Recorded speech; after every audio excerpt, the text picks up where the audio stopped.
Subscribe करा महानुभाव प्रतिपंथ चॅनलला व बेल बटन अवश्य दाबा लेटेस्ट नोटिफिकेशन प्राप्त करण्यासाठी। दंडवत प्रणाम। जय श्री कृष्ण। मी ईश्वरदास महानुभाव सर्वांचं स्वागत करतो आपल्या महानुभाव प्रतिपंथ या चॅनलमध्ये।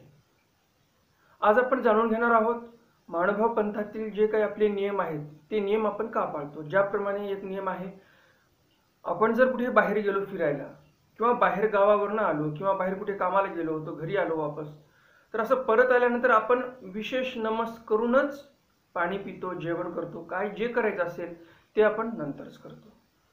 तर ह्या मागचं कारण काय हे जर समजून घ्यायचं असेल तुम्हाला की आपण घरी आल्यानंतर देवपूजा का करतो, विशेष नमस का करतो। आपल्याला साधू संत तर सांगतच असतात की घरी आल्यानंतर विशेष नमस केल्याशिवाय पाणीही पिऊ नये, परंतु कोणतीही गोष्ट आपल्याला ती गोष्ट का करावी, जर कोणी काही निषेध सांगितला असेल कामाचा, काही विधीचा, किंवा असं बाहेरून आल्यानंतर विशिष्ट विधी केल्याशिवाय पाणी पिऊ नये, काही विधी सांगितले असतील, काही निषेध सांगितले असतील, ते का करू नये, का करावं, ह्या मागचं जर तुम्हाला लॉजिक कळालं, काही तर्क असेल त्यामागचं जर कारण व्यवस्थित तुम्हाला कळालं तर तुम्ही नक्कीच त्याप्रमाणे वागाल। परंतु उगाच तुम्हाला कोणीतरी काही सांगितलं आणि तुम्ही 4 दिवस पालन करणार आणि त्यामागचं तुम्हाला कारण माहिती नसल्यामुळे ते तुम्ही नंतर सोडून देता।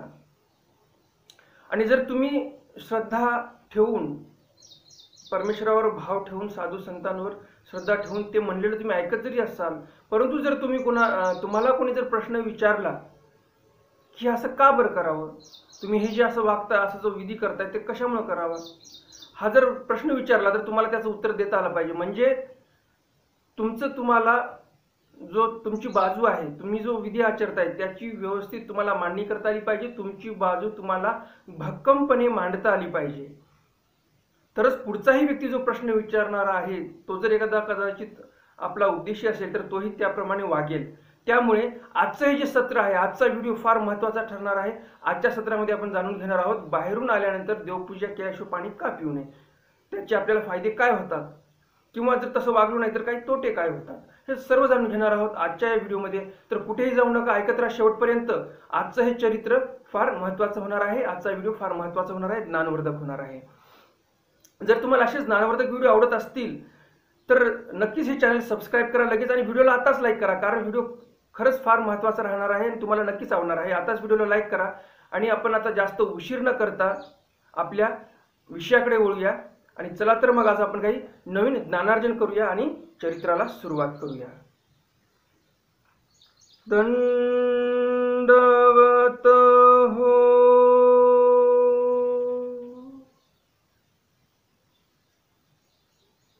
आता मी जो हा दंडवत केला, हा का केला हे थोडंसं सांगतो। आपण प्रत्येक पोथीच्या ठिकाणी बघत असाल की दंडवत हो हा होतच असतो, तर का होतो याविषयी थोडी माहिती देणार आहे मी आणि नंतर आपल्या विषयाकडे बोलूया। दंडवत हो आपण ह्यामुळे करतो की स्वामींनी जे सांगितलेलं आहे की धर्मवार्ता प्रसंगी सर्वत्र अवस्थान, सर्वज्ञ श्री चक्रधर स्वामींच्या मुखारविंदातून निघलेली वाणी आहे ही, त्यांच्या मुखातून निघलेलं वाक्य आहे की स्वामी म्हणतात की धर्मवार्ता प्रसंगी सर्वत्र अवस्थान, जिथे जिथे कुठे धर्मवार्ता होते, जिथे कुठे स्वामींचं चिंतन मंथन होते स्वामीच्या चरित्राविषयी, तिथे स्वामी म्हणतात की आम्ही अवस्थान करतो, आमचा तिथं रहिवास असतो। आणि त्यामुळे आता आपण स्वामींच्या चरित्राचं अध्ययन करणार आहोत आणि म्हणून आपण स्वामींना हा दंडवत केलेला आहे, कारण स्वामींनी सांगितले की जिथे कुठे धर्मवार्ता होते तिथे माझं अवस्थान आहे। आणि त्याचबरोबर हा जो दंडवत हो करतो आपण, ते जे अदृश्य ज्ञानी आहेत आपले, मग जे अप्रोक्ष ज्ञानी असतील, सामान्य ज्ञानी असतील, जे कोणी विशेष ज्ञानी असतील, ते परमेश्वरासोबत जे असतात त्यांनाही हा दंडवत असतो। तर एकंदरीत जे काही आपले ज्ञानी, ईश्वरावतार, या सर्वांना हा दंडवत आहे। आणि म्हणून प्रत्येक पोथीच्या ठिकाणी हा दंडवत हो होतच असतो आणि पोथीच्या शेवटी पण दंडवत हो आपण करत असतो की आपली पोथी हे आपलं चिंतन, धर्मशास्त्राचं चिंतन संपलेलं आहे, या दृष्टिकोनातून हा दंडवत करत असतो आपण। तर चला तर आपल्या आजच्या चरित्राकडे वळूया आपण। आजचं चरित्र आहे अहेरमल इथून स्वामी ज्यावेळेस निघतात त्या ठिकाणचं चरित्र आहे। आणि हे चरित्र आहे लीळाचरित्र भागातील पूर्वार्ध, लीळा क्रमांक 490। अनज्ञात मंडळी का जाणे. अण म्हणजे नाही, अनोज्ञात म्हणजे मंडळी काढणे. स्वामींना आज्ञा मागितली, मी गावाला जाऊ का, परंतु स्वामींनी आज्ञा दिलेली नाही. अनोज्ञा म्हणजे अनुज्ञा दिलेही नसताना. मंडळिका जाणे, मंडळिक म्हणजे नाथोबा हे स्वामींना सोडून निघून गेलेले आहेत. स्वामींची इच्छा नसताना, स्वामींची आज्ञा नसताना, बाईसांचीही इच्छा नव्हती, तरी पण मंडळिक हे थांबले नाही. बाईसा म्हणतात थांबा मंडळिक हो, स्वामीही म्हणतात, परंतु ते काय थांबत नाहीत. परंतु स्वामी कशा पद्धतीने म्हणतात थांबा ते आपण चरित्रामध्ये समोर बघूया. तेथोनी गोसावी बीजे केले. तेथोन म्हणजेच ढाकेफळला वस्ती झालेली आहे. ढाकेफळ म्हणजे आहेरमल. आहेरमलला स्वामींचा मुक्काम झालेला आहे. स्वामी तिथून निघालेले आहेत. मार्गी माणिक दंडा आरुते नाथोबाये म्हणितले. मार्गी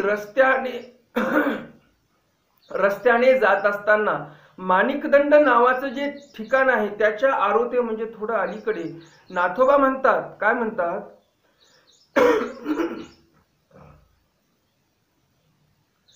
घेया पोते मी जाईन. बाईसांना नाथोबा म्हणतात. जे नाथोबांकडे पोत होतं, स्वामींचं जे काही सामान होतं त्यामध्ये जाडी घोंगडं किंवा जे काही सामान असेल स्वामींचं, ते सर्व त्या पोत्यामध्ये भरलेलं होतं आणि ते पोतं नाथोबाकडे होतं. आणि नाथोबा काय म्हणतात, बाई घ्या पोते मी जाईन, हे पोतं घ्या, तुम्ही तुमचं सांभाळा, मी काही तुमच्यासोबत येणार नाही, मला माझ्या गावी जायचं आहे. बाईसी म्हणितले. बाईसा म्हणतात, हे काही नाथो कैसा जासी. असं काबर करतोस तू, कशाला जातोस बरं, थांब. येथ बाबा एकला मी एकली कैसा जासी. स्वामी एकटेच आहेत, कोणी भक्तांसोबत नाहीत, मीही एकटी बाई माणूस, मला एवढा पसारा घेता येईल का बरं. कोणी भक्तजन येवो दे. कोणी भक्तजन जे असतील ते येतील एखादे दोन, आणि असे भक्तजन आल्यानंतर मग जाय, नंतर तू जा, कारण सध्या तर इथं कोणीच नाहीये, तुझी आवश्यकता आहे स्वामीच्या ठिकाणी, आणि म्हणून तू कुठे जाऊ नको, तू थांब, कोणी भक्तजन येऊ दे, आणि असे भक्तजन आल्यानंतर मग तू जाऊ शकतोस. येतुकेनी एका गेले आणि मागोते ते म्हणती. येतुकेनी एका गेले. बाईसा अशा म्हणतात की थांब थोडंसं, कोणीतरी येऊ दे भक्तजन, नंतर तू जा. असं म्हटल्यानंतर नाथोबा थोडं दूरपर्यंत सोबत जातात, सोबत चालतात पोतं घेऊन बाईसांच्या स्वामींच्या. आणि मागुते ते म्हणती, आणि नंतर लगेच नाथोबा म्हणायला लागले, बाई घेया पोते मी जाईन. यांच्या मनातली जी भावना होती, आपल्याला आता इथून जायचं आहे, ही काही दूर व्हायला तयारच नाही. पुन्हा थोडं दूर गेले 4 पावलं की लगेच नाथोबा बाईसांना म्हणतात, घ्या बाई मी जाईन, हे पोतं तुम्ही तुमचं सांभाळा, मला तुमच्यासोबत यायचं नाही, मला गावी जायचं माझ्या. बाईसी म्हणितले, हे काही नाथो कैसा जासी. येथ बाबा एकला मी एकली ऐसा कैसा जासी.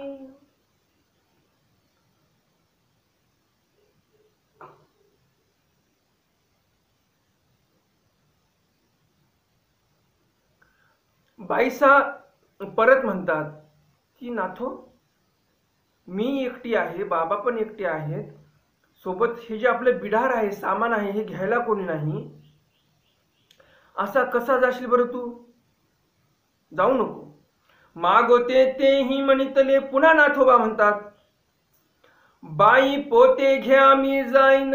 नाथोबांना काय राहतच नाही, बाई तुम्ही तुमचं पोतं सांभाळा, मला जायचं आहे म्हणजे जायचं आहे, ठरलं ते ठरलं नक्की, मला इथं थांबायचं नाही. बाईसी म्हणितले, बाबा नाथो ते काही म्हणिजो ना. बाईसा शेवटी म्हणतात बाबांना, म्हणजे स्वामींना म्हणतात, कारण की बाईसांना वाटते माझं तर काय ऐकत नाही नाथोबा, मग स्वामींचं तरी ऐकेल, म्हणून बाईसा स्वामींना म्हणतात, बाबा नाथो ते काही म्हणिजो ना, या नाथोबाला काहीतरी सांगा बरं. सर्वज्ञ म्हणितले, काही गा मंडळिका बाईसे म्हणते असती ते का कराणा. स्वामी काय म्हणतात, स्वामी म्हणतात, बाईसा जे म्हणत आहेत ते तुम्ही का करत नाही नाथोबावर. आता ह्यामध्ये देवाने किती विचार केलाय बघा, जीवाचा सूक्ष्म विचार केला आहे, ते आपल्याला लक्षातही येणार नाही. कदाचित तुम्ही हे चरित्र दुसऱ्या ठिकाणी भरपूर ठिकाणी ऐकलेले असेल, परंतु ह्या ज्या चरित्रामध्ये स्वामींचं बोलण्याच्या भावना आहेत, मनातली जी काही प्रवृत्ती आहे हे थोडंसं समजून घेण्यासाठी आपल्याला सूक्ष्म निरीक्षण करावं लागणार आहे, थोडं खोलात जावं लागणार आहे. तर त्यासाठी आपल्याला हा विचार करावा लागणार आहे या वाक्याचा. स्वामी काय म्हणत आहेत, बाईसे म्हणती असती ते का कराणं. स्वामी म्हणले का सरळ नाथोबांना की नाथोबा तुम्ही थांबा इथे, कुठेही जाऊ नका? नाही म्हणले. स्वामी काय म्हणतात, जे बाईसा म्हणत आहे ते तुम्ही का करत नाही. म्हणजे स्वामींनी काय म्हटलं की ते बाईसा जे म्हणाले तुम्ही तसं का वागत नाही. तर ह्यामागचं कारण काय? कारण स्वामींना कळलेलं आहे नाथोबांची इच्छा नाही थांबण्याची, त्यांच्या मनामध्ये आता हे भूत शिरलेलं आहे, इथून निघून जाण्याचं, हे काय थांबणारे नाहीत. आणि आता जर स्वामींना वाटलं आपण जर स्वतः म्हणावं की तुम्ही इथं थांबा, आणि नाथोबा तर थांबणार नाही, स्वामींना कळलेलं आहे. आणि इथं जर नाथोबा थांबले नाही, ते जर निघून गेले, तर नाथोबांना फार मोठं इथं एक दोष लागू शकतो. कारण काय, तर ईश्वराज्ञाचा त्यांनी भंग केलेला आहे, मोठं पाप लागलं असतं, मोठं दोष पातक लागलं असतं. आणि इथं स्वामींनी तसं नाही म्हटलं. का म्हटलं नाही? कारण नाथोबा हे त्या योग्यतेचे पुरुष होते, स्वामींच्या जवळचे पुरुष होते, फार चांगले भक्त होते. परंतु हे जे मनामध्ये त्यांच्या भूत शिरलेलं आहे ते कशामुळे शिरलं, का शिरलं हे समोर येणारच आहे. परंतु स्वामींनी त्या नाथोबांना जे पातक लागायचं होतं ईश्वराज्ञेचा भंग केल्याचा, ते लागू नये म्हणून स्वामींनी काय सांगितलं की बाईसा जे म्हणत आहेत ते का केलं नाही, करा ना तुम्ही बरं. बाईसा म्हणतायत त्याप्रमाणे वागा तुम्ही. स्वामींनी नाही सांगितलं की मी म्हणते तुम्हाला थांबा. इथे स्वामींनी नाथोबांचं मोठं पातक थांबवलेलं आहे, त्यांना लागू दिलेलं नाही. तर ह्या मागचा एक मोठं परमेश्वराच्या ठिकाणचं जे मायपोट म्हणतो आपण ते मायपोट आपल्याला इथं स्वामींच्या ठिकाणी इथं या वाक्यामध्ये दिसून येते की त्या नाथोबांना पाप लागू नये म्हणून स्वामींनी इथे सांगितलेलं आहे की बाईसा म्हणत आहेत ते का तुम्ही करत नाही. तर ह्या मागचं हे कारण आहे. समोर काय होते, सर्वज्ञ म्हणतील काही का मंडळी का बाईसे म्हणत असते ते का करा ना, ते उगेची होते. नाथोबा गप्प बसले, कारण स्वामी बोलायला लागलेले आहेत. मग सर्वज्ञ म्हणतले बाई महात्म्या निरोधून की जे की. आणि मग स्वामीच म्हणतात बाईसांना, बाई महात्म्यांना कधीही निरोध केला नाही पाहिजे. बाई पडाळी गाय बांधली असे तियेवरी गळे. या प्रसंगावर स्वामींनी पडाळी गायचा दृष्टांत सांगितलेला आहे. हे जे पडाळी गाय आहे याचा जो दृष्टांत आहे तो कसा आहे, स्वामी म्हणतात पडाळी गाय बांधलेली होती. पडाळी म्हणजे काय, तर पडाळ जे आहे जिथे गायीचं बांधण्याचं ठिकाण आहे, म्हणजे थोडक्यात सांगायचं तर गोठा, त्या पडाळामध्ये त्या गोठ्यामध्ये त्या गायीला बांधलेला आहे. आणि काय झालेलं आहे तर तियेवरी गळे, पाऊस पडत आहे आणि तिच्यावर पाणी टपकत आहे. चरो जाय तो तोंडा चिखलू ये, खाली गवत टाकलेलं होतं परंतु सर्व चिखल झालेलं आहे गोठ्यामध्ये, ते सर्व गवत चिखलामध्ये भिजलेलं आहे. चरायला गेली तर खाली नुसता तोंडात चिखल येत आहे, भूक लागलेली आहे, चरताही येत नाही. बुडी पाये किवी कोरीती, जे खुरं आहेत पायाचे, पाय जे जमिनीवर आहेत चिखलामध्ये फसलेले आहेत, त्याच्यामध्ये आळ्या झालेल्या आहेत. त्या आळ्या जे गाईचं खूर आहे त्या खुराला कोरायला लागलेल्या आहेत, चावायला लागलेल्या आहेत. पाव झाडी तरी मागा खांबी लागे, असा पाय मागे झटकायला लागली ती गाय. तर मागची जी डिळी आहे, जी त्या गोठ्याचा जो खांब आहे, डिळी आहे, त्याला ते पाय लागत आहे. झड वारेनी पिटे, झड चालू आहे पावसाची, वारा चालू आहे, त्याने त्रसित झालेली आहे ती गाय. ऐसे घरीचा गोसावी देखोनी म्हणे. स्वामी सांगतात बरं का हे दृष्टांत, त्या घरचा गोसावी म्हणजे मालक. आपण चरित्रामध्ये पाहतो गोसावी म्हणितले, गोसावी बैसले, गोसावी असं केलं, गोसावी तसं केलं. आपण या चरित्रामध्ये स्वामींविषयी गोसावी शब्द हा ऐकतो. तर गोसावी शब्दाचा अर्थ काय, जसे आपल्या मांडवा पंथामध्ये 5 नामं दिलेली आहेत, त्या 5 नामामध्ये पण आपण गोसावी शब्द उच्चारतोच. तर या गोसावी शब्दाचा अर्थ काय, तर गोसावी म्हणजे मालक, या पूर्ण सृष्टीचा मालक. आणि इथे स्वामींनी शब्द गोसावी कोणासाठी उच्चारलेला आहे, घरीचा गोसावी, म्हणजे त्या घरापुरता जो घराचा मालक आहे, त्या घरचा मालक देखोनी म्हणे. तो पाहून काय म्हणतो, बापुडी गाय पिडली, गायीला फार त्रास होतोय, बिचारी पिडलेली आहे गाय. म्हणून माळवधाचा खांबी बांधे. बघा त्या घरच्या मालकाला किती कीव आलेली आहे गायची. ती गाय त्या गोठ्यातली सोडली, घरामध्ये नेली, जे माळवध होतं त्या माळवधाच्या खांबाला बांधलेली आहे ती गाय. खाली तिथे मग गायीला भूक लागलेली होती खूप, त्याच्यामुळे तिथे त्यानं चारा पण टाकला. खडूचरे चारा त्या गायीने चारा खाल्लेला आहे. पाणी पाजी स्वच्छ पाणी आणलं त्या मालकाने घराच्या गोसावियाने आणि त्या गाईला पाजलेलं आहे. कांटाळा सांडी, मग आता भरपूर खाल्लं पिल्लं व्यवस्थित, अंगाचा जो त्रास होता, कंटाळा जो होता तो पूर्ण आता फिटलेला आहे. मस्त गाय फ्रेश झालेली आहे. मग निघत्या निघत्या ते देखोनी बुजे, मग आता गाय काय करायला लागली, जे कोणी घरात जाणारे येणारे आहेत त्यांना ते बुजायला लागली आहे. बुजणे म्हणजे काय, तर शिंग दाखवणे, त्यांना डिवण्याचा प्रयत्न करणे, त्याला बुजाडणे असं म्हणतात. तो म्हणे, तो घरचा मालक काय म्हणतो, सोडा एरवी माळवदाचा खांबू सांडील. दुरून जरी माणूस चालला तर तिथं त्या खांबाला जे दावं बांधलेलं आहे ते वडायला पाहते ती गाय, आणि त्या दुरून चाललेल्या माणसाला डिवायला पाहत आहे. मग माळवदाचा खांब पडेल असं त्या घरच्या मालकाला, त्या घरच्या गोसाव्यांना वाटलं, आणि म्हणून तो माणूस काय म्हणतो की एरवी माळवदाचा खांबू पाडेल, हिला जर सोडलं नाही इथून तर त्या माळवदाचा खांब पाडेल आणि सर्वांवरच आपल्या हे घर पण पडेल, म्हणजे हिच्यामुळे आपल्या सर्वांवर विपदा येणार आहे. म्हणून सोडी, आणि म्हणून तो घरचा मालक त्या गायीला सोडतो. ते मागो ते जाऊन तया तू चिरी गे, आणि ती गाय पुन्हा निसटली तिथून की त्या पडाळामध्ये जाते, त्या गोठ्यामध्ये जाते आणि त्या चिखलात जाऊन उभी राहते. तैसे बाई, स्वामी म्हणतात तसं या मंडळीकाचं झालेलं आहे. आमच्या सन्निधानामध्ये छानपैकी राहतोय, पापाचं क्षाळन होते, गोमटावर गोमट महागोमट इथं त्यांना प्राप्त होत आहे. परंतु हे चांगलं सोडून यांना घरी जावंसं वाटत आहे, पडाळामध्ये जाऊन थांबावंसं वाटत आहे, जिथे यांना फक्त दुःख कष्ट त्रास एवढंच आहे. त्या गायीप्रमाणे याची स्थिती झालेली आहे. बरं, देवानी सांगितलं नाथोबापुरतं हे दृष्टांत आहे का, नाही. तर तुमची आणि आमची जे काही प्रापंचिक लोक असतील, आपली ही परिस्थिती तशीच आहे. आपणही देवधर्म जर करायला मंदिरात गेलो तर आपल्याला घरची आठवण येते. घरी काय करत असतील, कोण लेकरं मुलं बाळ काय करत असतील, शेतामध्ये गाईला पाणी पाजलं असेल किंवा नाही, गायी सोडल्या असतील की नाही. जे शेतकरी असतील त्यांच्या मनात असे विचार येतात, गायी म्हशी सोडल्या किंवा नाही. जे नोकरदार वर्ग आहे त्यांना वाटते आपण तर घरी नोकरीवर आलेलो आहोत, घरी होतो आपण, आता नोकरीवर आलेलो आहोत, ऑफिसमध्ये आलेलो आहोत, घरी मुलगा जे सांगितलेलं काम मी सांगून गेलो आहे त्या मुलाला काम त्यांनी काम केलेलं आहे की नाही, घरपट्टी भरायची होती, नळपट्टी भरायची होती, किंवा लाईट बिल भरायचं होतं, टेलिफोन बिल भरायचं होतं, त्याने ते टेलिफोन बिल भरलं की नाही, कॉलेजमध्ये गेला का नाही, ट्युशनमध्ये गेला का नाही व्यवस्थित, की नुसतंच कोणीकडे टुकार पोरासोबत फिरत आहे, ह्या चिंता असतात मनामध्ये. त्याप्रमाणे हे जे प्रापंचिक लोक आहेत, संसारामध्ये गुंतलेले लोक आहेत, हे सर्व विचार त्याचाच करत असतात. देवाजवळ जरी गेले तरी तोच विचार आहे. कुठे कोणी आश्रमात गेले, परमार्गात गेले, 2 दिवस किंवा एखादा दिवस मन लागते परमार्गामध्ये, आणि नंतर लगेच घरची आठवण येते. चांगल्या ठिकाणी राहत नाही, जिथं पुण्य कमवल्या जाते आपल्याकडून, जिथं गोमट कमवल्या जाते आपल्याकडून, तिथं राहावंसं वाटत नाही या जीवाला.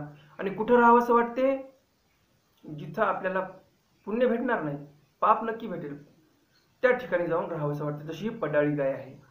म्हणून स्वामींनी नाथोबांना पुढं करून हा जो दृष्टांत सांगितलेला आहे तो तुम्हा आम्हासाठी सर्वांसाठी सांगितलेला आहे. ते मागोती जाऊन त्या विचारी गे तैसे बाई, यासी जे उठले असे ते याते नेलिया वांचोनी न सोडी. याला जे मनामध्ये उठलेलं आहे एक वादळ घरी जाण्याचं, हे वादळ या नाथोबाला घरी नेल्या वांचून सोडणार नाही. तैसेची तेही पोते जाडी सागळ मार्गी ठेविले आणि जावं लागले. जाडी होती, पोत होतं, सागळ होती, हे सर्व रस्त्यामध्ये ठेवलं आणि निघाले. तुम्हाला जाडी तर माहित आहे, जाडी म्हणजे काय, तर जाड वस्तू, जी काही स्वामीची बसण्याची घोंगडा असेल, गोधडा असेल, त्याला जाडी असं बोलतात, जी बसण्यासाठी वापरतात. सागळ म्हणजे पाण्याची वॉटर बॅग, चमड्याची शिवलेली. असे ते सर्व पसारा, सागळ, पोते, जाडी रस्त्यामध्ये ठेवलं आणि ते बाईसाला सांगून निघालेले आहेत नाथोबा.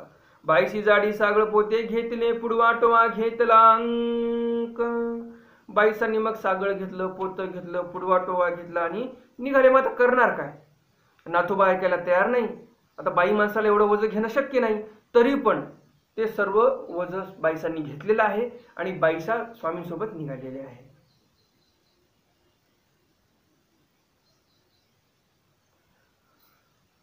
तर हे जे मनामध्ये भावना उठलेली आहे नाथोबांच्या, हे कशामुळे उठली? आणि जो मी सुरुवातीचा प्रश्न विचारलेला आहे, आपण बाहेरून आल्यानंतर घरी देवपूजा करून पाणी प्यावं असा जो नियम आहे, तो नियम का आहे? आपले जे साधू संत सांगतात आपल्याला की हा नियम पाळला पाहिजे. हे जे नाथोबांच्या मनामध्ये काहूर उठलेलं आहे, वादळ उठलेलं आहे घरी जाण्याचं, हे कशाचा परिणाम आहे? तर त्या जागेचा परिणाम आहे. तर ते जागेचा परिणाम कसा आहे हे जर तुम्हाला चांगलं व्यवस्थितपैकी समजायचं असेल तर एक श्रीकृष्ण महाराजांचं चरित्र आहे, ते चरित्र आपल्याला समजून घ्यावं लागेल. तर चला तर मग ते श्रीकृष्ण महाराजांचं जे चरित्र आहे त्याचं आपण अध्ययन करूया. हे चरित्र आहे श्रीकृष्ण महाराजांनी धर्मराजा युधिष्ठिर जे होते त्यांचं दर्पहरण म्हणजे गर्वाचं हरण केलेलं आहे. तर याच प्रसंगावर हे जे प्रसंग झालेला आहे आपण पाहिला सर्व मागे, नाथोबा जसे सोडून गेले, मनामध्ये ते भावना निर्माण का झाल्या नाथोबाच्या देवाला सोडून जाण्याच्या, तर याच प्रसंगावर स्वामींनीच धर्मदर्पहरणाची गोष्ट सांगितलेली आहे. यावरी गोसावी धर्मदर्पहरणाची गोष्टी सांगितली. या प्रसंगावर स्वामींनी धर्मराजा युधिष्ठिराच्या गर्वाचं हरण श्रीकृष्ण महाराजांनी कसं केलं त्याची कथा सांगितलेली आहे. सर्वज्ञ म्हणितले, स्वामी म्हणतात, बाई धर्मासी ऐसा गर्वू होता, जे सेवकुही मीची भगतुही मीची ऐसे होते. धर्मराजाच्या मनामध्ये गर्व होता, सेवकही मीच आहे आणि देवाचा भक्तही मीच आहे. मी आहे याच्यात काही वावगं नव्हतं, परंतु जो पुढे चकार लागलेला आहे, मीची म्हणजे मीच आहे, दुसरं कोणीही नाही, मीच सर्वात धर्मवान आहे, मीच सर्व धर्मराज आहे, सर्वात जास्त धर्म माझ्या ठिकाणी आहे, हा जो गर्व होता, या गर्वाचं हरण श्रीकृष्ण महाराजांनी धर्मराजाचं केलेलं आहे. ते गर्वहरण कसं केलं ते बघूयात समोर. मग एको दिसू श्रीकृष्णे म्हणितले, धर्मा चाला विहाळीसी जाओ. एके दिवशी सर्वज्ञ श्रीकृष्ण महाराज म्हणतात, चला बरं धर्मराज हो, आपण व्याहाळीला जाऊया. व्याहाळीसी म्हणजे काय? संध्याकाळी फिरण्याला जाण्याची जी वेळ होते, जे फिरायला जातात त्याला व्याहाळी असं बोलतात. तर श्रीकृष्ण महाराज म्हणतात धर्मराजाला, चला आपण फिरायला जाऊया. तेही म्हणितले, हो काजी. मग दोघे एकलियाची बीजे केले. धर्मराज म्हणतात, ठीक आहे देव हो, चला. दोघे एकलियाची बीजे केले. आता शब्द कसा आहे बघा, दोघे जण गेले, मग एकले कसे गेले बरं? जर नवीन कोणी चरित्र वाचत असेल तर थोडासा संभ्रम निर्माण होतो. तर या शब्दाचा अर्थ असा आहे की दोघे गेले पण एकलियाची गेले. म्हणजे श्रीकृष्ण महाराजांनी कोण्याही प्रकारचा सेवक सोबत घेतला नाही किंवा 4-2 सैनिक सोबत घेतले नाहीत, कारण श्रीकृष्ण महाराज द्वारकाधीश आहेत. एवढं मोठं राज्य, 56 कोटी यादव आहेत त्यांच्या राजधानीमध्ये, त्यांच्याकडे सैन्य थोडी कमी आहे काही, आणि एवढ्या मोठा व्हीआयपी माणूस आहेत श्रीकृष्ण महाराज म्हणजे. मग आता एकटे कसे जाणार? व्हीआयपी कल्चरला फटा देत श्रीकृष्ण महाराज इथून एकटे गेलेले आहेत, कोणी सोबत घेतलेले नाही. आणि धर्मराज जर युधिष्ठिर पाहायला गेले तर हे अखंड भारत कुठं म्हणतात, कोणाला म्हणतात? गांधार जो प्रदेश होता गांधारीचा, गांधारवर पण युधिष्ठिराचं साम्राज्य, कारण राजसूय यज्ञ केलेला होता आणि त्यामुळे जिथे जिथे घोडा गेला त्यांचं राज्य झालेलं होतं. चक्रवर्ती राज्य झाले होते श्री युधिष्ठिर जे आहेत, धर्मराज युधिष्ठिर हे चक्रवर्ती राज्य झालेले आहेत पूर्ण भारताचे. त्यामुळे ते पण फार मोठे माणसं, मोठे राज्य, त्यामुळे ते पण आताच्या भाषेत सांगायला गेले ते व्हीआयपी होते, परंतु त्यांनीही काही कोणता सेवक सोबत घेतला नाही. म्हणून इथं सांगतात की दोघे एकल्याची बीजे केली असा अर्थ होतो.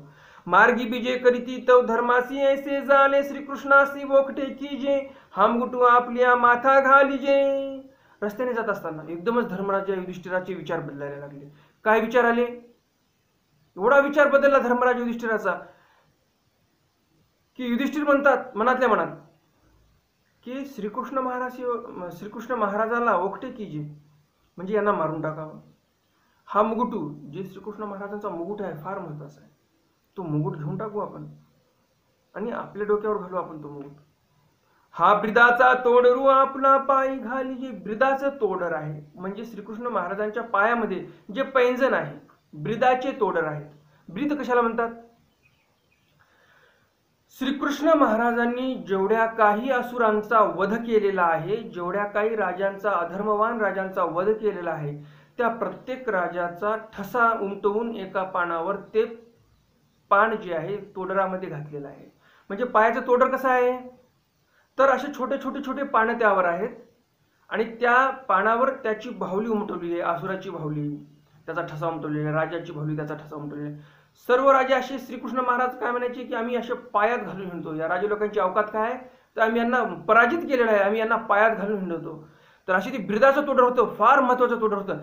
ते काय त्याचं मूल्य थोडंसं असेल, मूल्य जे काही असेल त्या धातूचं, जे काही त्या धातूपासून, सोन्यापासून किंवा चांदीपासून बनलेले असतील ते मूल्य थोडंसं आहे, परंतु ते जे काही ठसे लागलेले आहेत ते फार मूल्यवान आहेत. ते म्हणून ते बिरदाचे तोडर जे आहेत ते अनमोल आहेत आणि म्हणून धर्मराज युधिष्ठिरला वाटलं ते आपण पायात घातले पाहिजे. परंतु बघा, जो धर्मराज युधिष्ठिर स्वतःला धर्मवान म्हणायचा, मीच फक्त श्रीकृष्णाचा भक्त असा म्हणायचा, मीच सेवक आहे श्रीकृष्ण महाराजाचा, एवढा जो गर्व होता, तो लगेच एकदम बाजूला सरला आणि मारायला त्यांची बुद्धी तयार झालेली आहे. तर हे बुद्धी अशी त्यांची मनामध्ये वासना निर्माण झालेली आहे. कशासाठी? त्या तोडरासाठी, त्या मुकुटासाठी.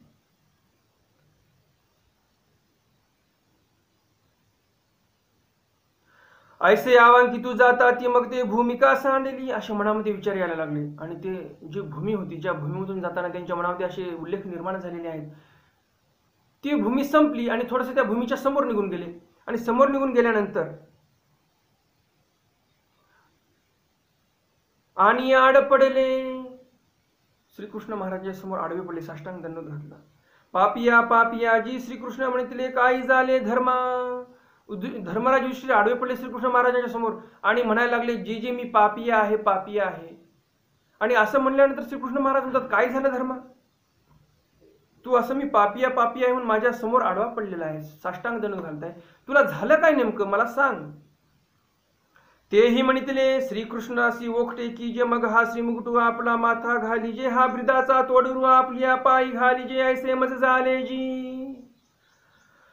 धर्मराज मग सांगतात की माझ्या मनामध्ये अशी वासना निर्माण झाली, अशी कुवासना निर्माण झालेली आहे की मी तुम्हाला मारावं, तुमचा मुकुट घ्यावा, तुमच्या पायातले तोडर घ्यावे आणि मी घालावे, अशी माझ्या मनामध्ये वासना निर्माण झाली. आणि म्हणून मी तुमच्या समोर साष्टांग दंडवत घालत आहे आणि प्रायश्चित करत आहे की मी पापिया आहे, मी पापिया आहे. म्हणून असं ते धर्मराज सर्व सांगतात की माझ्या मनामध्ये काय उल्लेख आला. श्रीकृष्ण चक्रवर्ती म्हणितले धर्म ऐसी आहे की भूमिका हाती गा, राजसा तामसा सात्विक असती मग तयासी गर्व होता तो गेला अंक. मग श्रीकृष्ण महाराजांनी सांगितलं की अशा काही भूमिका असतात, काही राजस असतात, काही तामस असतात, काही सात्विक असतात, की तिथे गेल्यानंतर अशा वासना आपल्या बदलत असतात. आणि असं म्हणल्यानंतर मग त्या धर्मराजाच्या मनातील गर्व गेला की साधी जमीन आपल्याला बदलवू शकते, राजस तामस जे काही गुण आहेत तिचे आपल्या मनामध्ये आले आणि आपण श्रीकृष्ण महाराजांची हत्या करावी असंही आपल्या मनात आलं. आणि म्हणून तिथं धर्मराजाचा गर्व हरण झालेला आहे. आता महत्वाचा मुद्दा आला आपल्याला, तो मुद्दा म्हणजे स्थान. आपण बाहेरून आल्यानंतर विशेष नमस्कार केला पाहिजे असं जे साधू संत बोलतात ते का,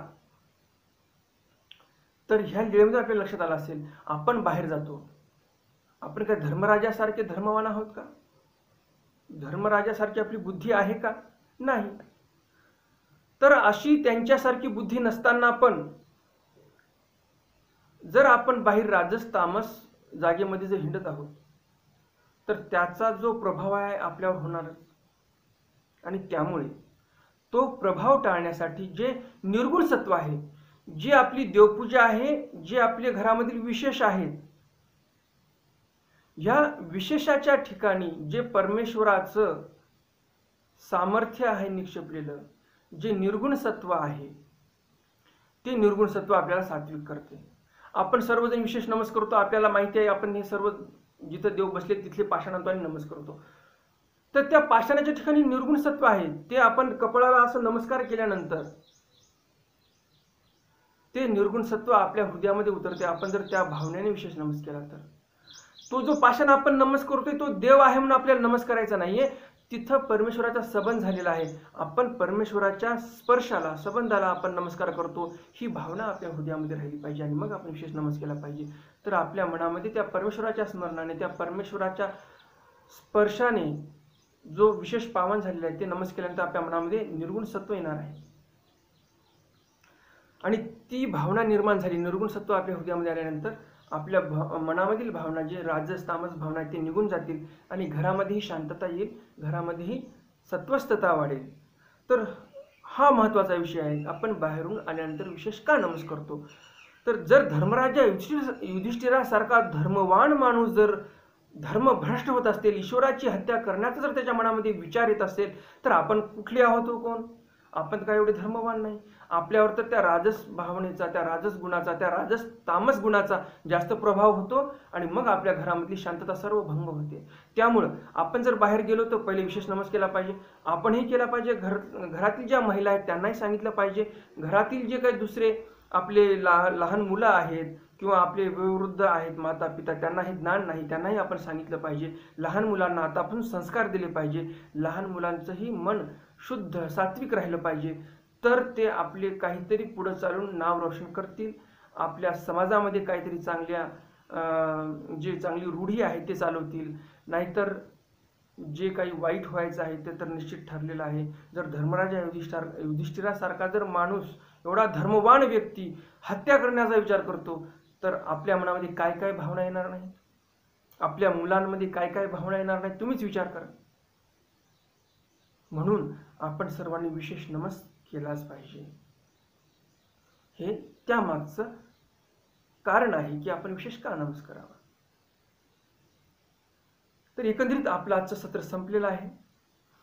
आपण जर आपल्या मुलांना जर हे संस्कार लावू शकलो नाही, तर आपण आपल्या येणाऱ्या पिढीला आपण चांगले संस्कार लावू शकलो नाही असं समजावं लागेल. कारण ही पिढीच म्हणजे आपल्या पुढचं भारताचं भविष्य आहे. आपण आपल्या लेकराला संस्कार लावतोय म्हणजे फक्त तुम्ही तुमच्या संसारापुरतं करताय अशातली गोष्ट नाही. म्हणून आपले संत म्हणतात की संसार जरी करायचा असेल तर नेटका करावा. आपले जे काही लेकरं आहेत त्यांना चांगले संस्कार लावले पाहिजे. हेच संस्कार आपल्या लेकराला जर लागले तर आपले मुलं म्हणजे उद्याचा समाज आहे. आपले मुलं म्हणजे उद्याचा समाज आहे आणि उद्याचा समाज म्हणजे उद्याचा भारत आहे. आपण आपल्या मुलाला घडवलं म्हणजे आपण उद्याचा समाज घडवत आहोत, आपण उद्याचा भारत घडवत आहोत. एकंदरीत मला सांगायचं म्हणजे तुम्ही संसार जरी करत असाल आणि ते संसार व्यवस्थित केला तर तुम्हीही समाजकार्य करत आहात. असं समजू नका की सामाजिक कार्यकर्ते जे असतात ते फार समाजामध्ये हिंडतात आणि जे काही चांगले लोकांमध्ये जाऊन चांगला संदेश देतात ते समाजकार्य आहे असं समजू नका. ते तर समाजकार्य आहेच, परंतु तुम्ही जर तुमच्या लेकरांना चांगले संस्कार लावले, तुम्ही जर चांगला समाज घडवला, तुमच्या लेकरांना संस्कार लावणं म्हणजे तुम्ही चांगला समाज घडवत आहात. चांगला समाज घडवणे म्हणजे चांगला भारत घडवणे. असं आपल्या सर्वांवर दायित्व आहे चांगला भारत घडवण्याचं. कारण आपल्या पूर्वजांनी आपल्यावर संस्कार केले म्हणून आज आपल्याला कसा का असेना भारत आता सध्या लयाला जात आहे. कारण पाश्चात्य संस्कृतीचं आपण अनुकरण करत आहोत. तरी पण आपण चांगले संस्कार जर आपल्या मुलांवर केले तर कुठेतरी आपण आपल्या भारत देशाची पण सेवा करत आहोत, आपल्या पंथाची सेवा करत आहोत, आपल्या धर्माची सेवा करत आहोत आणि किंबहुना आपण आपल्या म्हातारपणी आपले मुलं आपल्याला घराबाहेर काढणार नाहीत याचीही आतापासूनच आपण तयारी करत आहोत. एवढंच बोलेन आणि माझं इथं हे सत्र मी संपून टाकेल. आणि परमेश्वराला प्रार्थना करा, ही जे देशावर संकट आलेलं आहे, पूर्ण समाजावर जगावर संकट आलेलं आहे, हे लवकरात लवकर दूर व्हावं म्हणून काहीतरी देवधर्म करत राहा. आपण सुरक्षित राहिलो पाहिजे, घराच्या मध्ये आपले लेकरं बाळं पण सुरक्षित राहिले पाहिजे, त्यासाठीही देवधर्म करा. एवढं बोलून माझे मी 2 शब्द इथे संपवतो. आपलं जे चरित्र आहे, आपलं इथं चरित्र संपलेलं आहे आणि तुम्हाला जर व्हिडिओ आवडला असेल तर जास्तीत जास्त वाचनिक मंडळीपर्यंत हा व्हिडिओ शेअर करा, म्हणजे तुम्हालाही त्याचं गोमटं प्राप्त होईल. आणि हा व्हिडिओ नक्कीच तुम्हाला आवडलाच असेल. जर अजूनही तुम्ही व्हिडिओ लाईक केला नसेल तर व्हिडिओ नक्कीच लाईक करा आणि चॅनलला जर सबस्क्राईब केलं नसेल, तुम्ही जर नवीन असाल तर चॅनलला लगेच सबस्क्राईब करा, म्हणजे तुम्हाला असे नवनवीन ज्ञानवर्धक व्हिडिओ तुमच्यापर्यंत येत राहतील. तर आजचं सत्र आपलं संपलेलं आहे. दंडवत